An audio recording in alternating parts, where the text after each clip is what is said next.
Ayan mga kababayan ha. May red notice na para kay Harry Roque.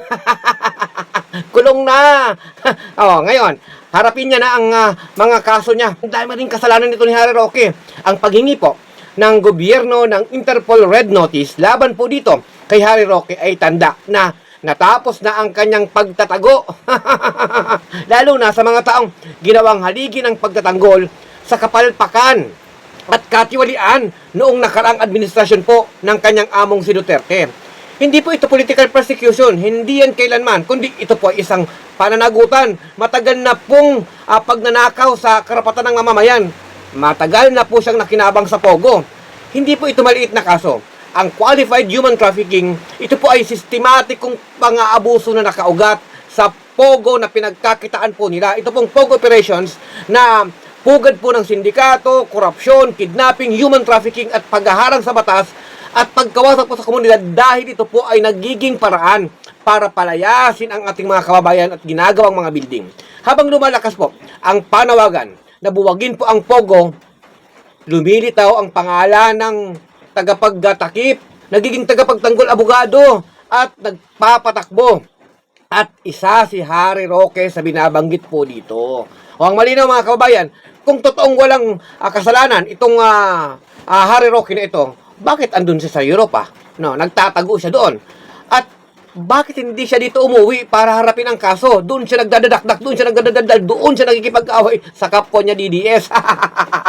Mga kababayan, ang sabi niya, non-refoulement.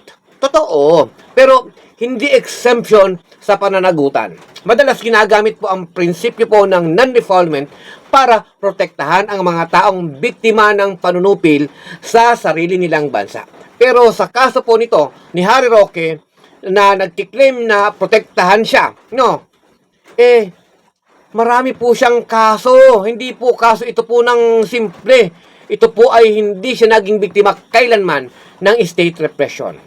Mga kababayan, ang batas na nagpoprotekta sa mga refugee ay hindi dapat maging kanlungan ng mga opisyal na sangkot sa mga human trafficking at iba pang kasong naglantad sa mga kaso nila sa mga kababayan. Sabi niya, he will defend ang kanyang reputasyon. Pero reputasyon nga ba na matatawag ito?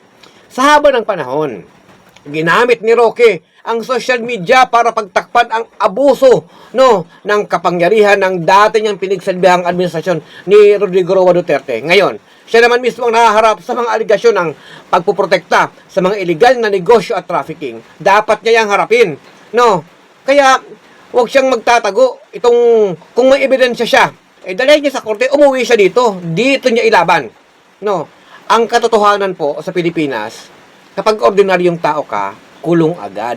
Pero kapag katulad kanila Harry Roque, nasa kapangyarihan, nakakapag-backdoor exit. Hindi nga nagmali ang gobyerno Bigla na lang sumusulpot sa dahig ng nakulong si Digong at gusto niyang maging abogadong sinipa naman siya ng pamilya ni Digong.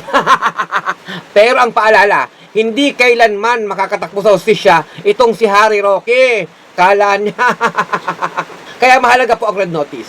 Simbolo ito na hindi na sapat ang political connections na makakataka siya sa batas. Ngayon, hindi Interpol ang mapagpasya, kundi po ang katotohanan. Hindi red notice ang final judgment, kundi ang mga katotohanang involved siya sa Pogo. Harapin ni Roque ang mga taong sinasabing kinidnap niya, inalipin, inabuso, at ginawang ari-arian ang Pogo. Kaya, kung talagang wala siyang kasalanan, umuwi siya dito. Harapin niya ang korte, harapin niya tayo, harapin niya ang bayan, harapin niya ang katotohanan.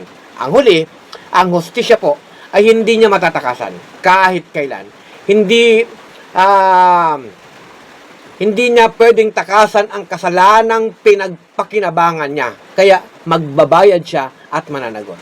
At hindi press statement ang magiging pananggalang niya ngayon. Malapit ang mabulok siya sa bilangguan.